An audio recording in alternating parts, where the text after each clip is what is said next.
John Brennan receives a call from an unknown number. It turns out that the caller was a child who told John that he had hacked all of the CIA systems. This call would be considered a prank call if made to an ordinary person, but John Brennan was at that time the director of the world's most powerful intelligence agency. He was the director of the CIA, whose number was hard to reach. Even knowing his personal mobile number was a big deal. This is the story of those two children who hacked all of the CIA systems and embarrassed a superpower like America. Who were those children, and why and how did they carry out this achievement? When asked about his demands by the caller, says that America should stop attacks in the Middle East, especially in Palestine, and let the world live in complete peace. Before his phone call, the CIA had already realized that their system had been hacked. The damage this hacking was causing to America will be further explained in the video. As soon as the call ended, the entire American government and the CIA sprang into action. And because a child had hacked such a large intelligence agency, this was a significant source of shame for the CIA. Let us tell you that here, CIA agents only admit defeat if their identity is disclosed. Even inside the headquarters in Langley, Virginia, there is a Starbucks.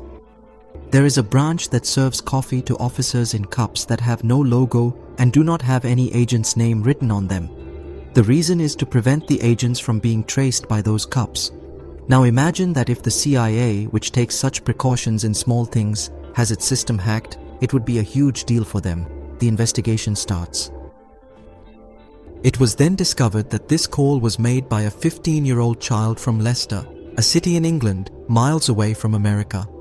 This child called himself Cracker and had established a hacking community named Crackers with Attitude. But to fully comprehend both the methods and motivations behind his unprecedented hack of the CIA, we need to delve a little further back to August 2018, which is where this intriguing story begins. Going back to 2008, in the state of Virginia, USA, there was a young boy who went by the alias Default.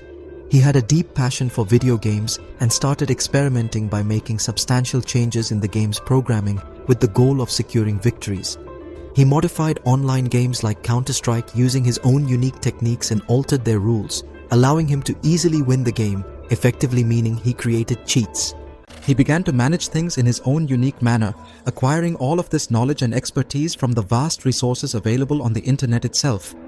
The young boy, who went by the name Default, drew all of his inspiration from a notorious hacking collective known as Anonymous, a group that had garnered significant fame and notoriety in the year 2008. During that particular period, the Anonymous group was frequently making appearances in news headlines, capturing the attention of the media and the public alike. This group was known for their activities of hacking into large, high-profile websites as a means to amplify their voices, allowing them to post messages of their choosing on these platforms.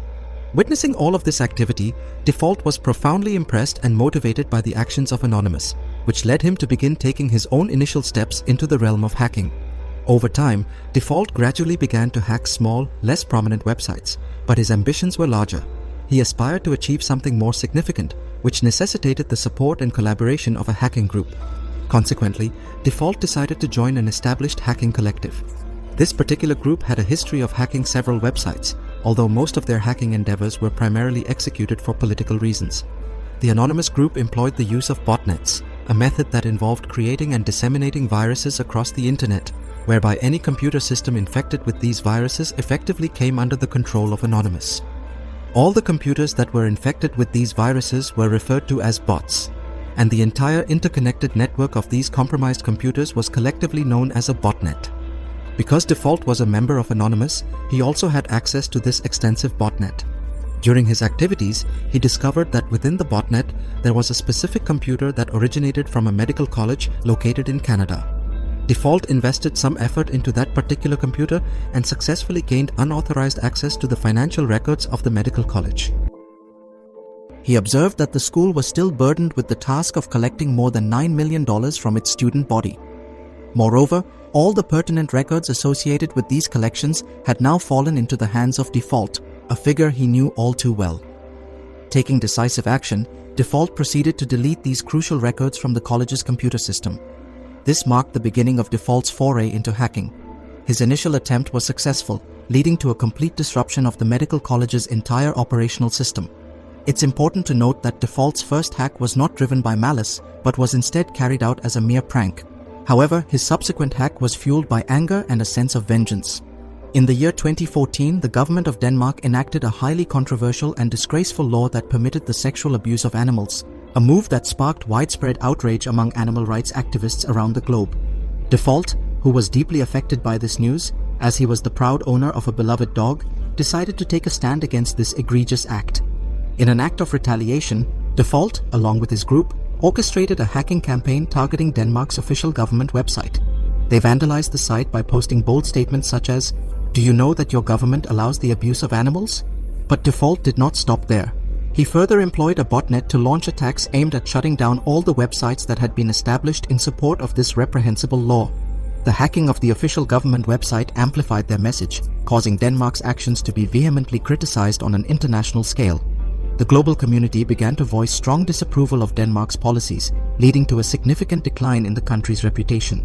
The mounting pressure from both citizens and the international community became unbearable for the Danish government, and as a result, in the following year, they were compelled to reverse their decision and retract the law that had initially sanctioned the abuse of animals. Default had succeeded in his purpose for the first time, but people started giving credit to the anonymous group because at that time this hacking group was making headlines. Default did not like it at all that he performed such a big feat, but someone else was taking the credit. However, he did not lose courage and continued his work. Like other hackers, Default also did not disclose his identity. He knew that if he was ever traced because of hacking, the consequences could be quite terrible. He did not normally use his home Wi-Fi. Instead, he had purchased a satellite connection which he had installed far from his home, and from there he used the internet through a private network to reach his home. His computer was also very secure. Due to this security, it took 30 minutes for his computer to come online. But for the sake of his privacy, he had no problem waiting that long. So far, you have only learned about two characters in this story. One is Kreka, who lives in England, and the other is Default, who lived in the USA. Before 2013, they did not know each other, but an incident occurred which brought them together. Edward Joseph Snowden was a computer intelligence consultant at the National Security Agency. While working on an American government project, he found out that the CIA keeps every internet user's data and their private information secretly and then uses it for their purposes. While the user is unaware of this, Edward Snowden wanted to expose this secret. But on the other hand, he was also afraid that doing this while living in America was not possible. He would be killed there or imprisoned for leaking secret information. Therefore, Edward took leave and went to Hong Kong, where he revealed America's secrets to the world in front of journalists. As soon as this news leaked, it caused a frenzy around the world. People became angry that their data was being used without their permission and their actions were being monitored constantly. In reaction to this, Default and Kreka contacted each other. Both decided to teach a lesson to the American government and the CIA. They wanted to make the CIA realize how it feels when people's personal information leaks. Kreka and Default had the same purpose. Default wanted to take revenge on the USA for ruining his people's privacy, while Kreka wanted to take revenge for the attacks on Gaza. In other words, their enemy was the American government. First, they made the phone number of James Clapper, the director of the American National Intelligence Agency, public, so anyone could obtain his phone number just by Googling. Now they wanted to hack another high-profile individual and took on the mission to hack CIA Director John Brennan. Kreka began an extensive search for John on the internet and successfully found his publicly listed phone number. He noticed that the number was registered with Verizon, a prominent American mobile operator. He called Verizon's internal tech team by posing as an employee of the same company and said that he was contacting them to solve a customer's problem because there was a technical issue in their system. Verizon's team asked for his PIN code to confirm his identity, which he had already hacked and knew. After verification, Verizon shared John Brennan's personal details with Kreka. Now, Kreka had John Brennan's account number, backup mobile number, address, and his bank card's last 4 digits as well. The next step was to hack Brennan's email. He discovered that Brennan used an email from a company called AOL instead of Yahoo or Gmail. He called the AOL support team and said, "I've forgotten my password and need to reset it." The AOL support member asked for the last 4 digits of his bank. By utilizing the credit card, which Craker already had in his possession, he was able to promptly and successfully gain access to his personal email address. Now the CIA director's personal email account was in Craker's possession. He opened John Brennan's private email, which contained all important and top-secret documents, data of other CIA officers, their social security numbers, and instructions received from the government. At that point, Brennan had also discovered that his email account had been compromised by a hacker, leading him to promptly deactivate his account to prevent further intrusion. However, his efforts were in vain, as Craker had already managed to download all the sensitive data stored within. Consequently, Craker began releasing each of the official documents sequentially to the public. This caused chaos throughout America, and the CIA was being discredited worldwide. Now it had become imperative to catch the hackers. They wanted to catch them as soon as possible under any circumstances, but they couldn't find any clues. A few days after calling John Brennan, Craker leaked Department of Justice's 9,000 FBI agents' data shared on social media. After doing all this, Craker was living his life peacefully, thinking that perhaps it would be impossible to catch him.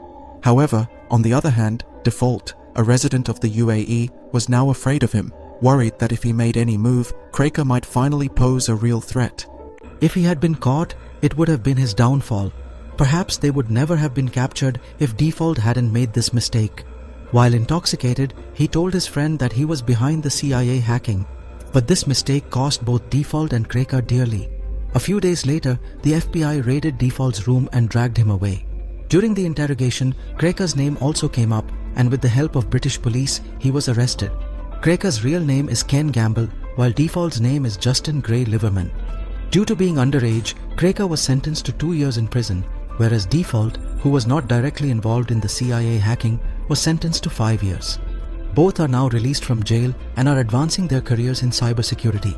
What do you think? Did both do right or wrong? Please let me know in the comments. I hope you will again fully like and share this video. Thank you so much for your loving comments. See you in the next fantastic video.